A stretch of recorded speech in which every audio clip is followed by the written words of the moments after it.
Rendez-vous visa en Algérie, un véritable marché noir à prix élevé.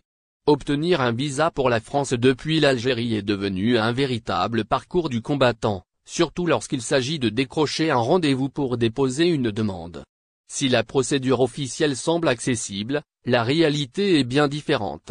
La prise de rendez-vous est une épreuve qui pousse de nombreux citoyens algériens à se tourner vers un marché noir florissant.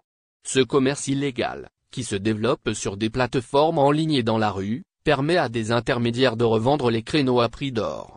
Le rêve européen est désormais un business lucratif, alimenté par le désespoir de ceux qui souhaitent partir. Un système de rendez-vous défaillant depuis plusieurs années, le processus de demande de visa pour la France en Algérie est sous-traité à des prestataires privés comme TLS Contact et VFS Global.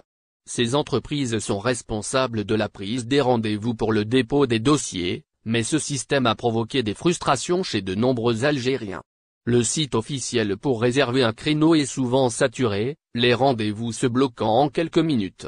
Beaucoup dénoncent la lenteur et l'inefficacité de ce processus, avec des témoignages qui abondent sur l'impossibilité de réserver un rendez-vous pendant des mois.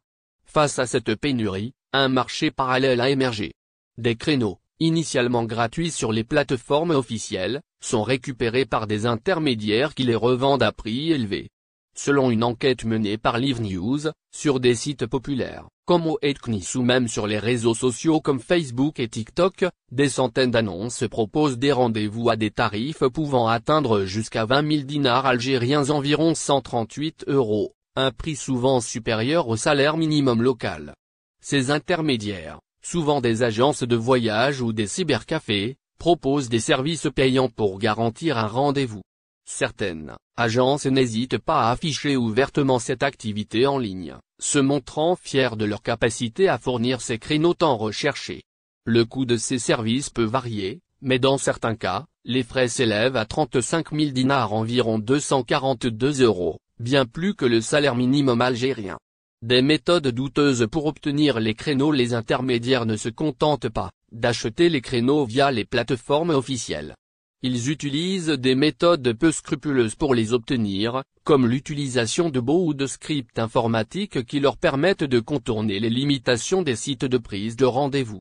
Ces outils, proposés sur des plateformes comme Telegram, alertent les revendeurs dès qu'un créneau devient disponible, leur offrant ainsi une avance considérable sur les autres demandeurs. Ces pratiques automatisées font de ce marché noir un système efficace, mais illégal et potentiellement dangereux pour ceux qui y ont recours.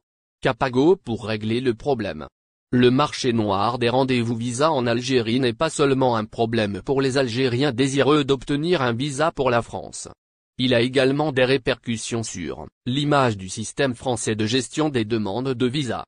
Les autorités compétentes, conscientes de cette dérive, multiplient les alertes sur leurs réseaux sociaux pour prévenir les citoyens. Cependant, ces avertissements semblent impuissants face à l'ampleur du phénomène. Pour tenter de contrer ce système, un nouveau partenaire, Capago, prendra en charge l'organisation des rendez-vous à partir du 8 avril 2025. Cette initiative vise à réguler la procédure et à limiter l'impact du marché noir. Mais la question demeure, est-ce suffisant pour éradiquer ce trafic qui profite d'une grave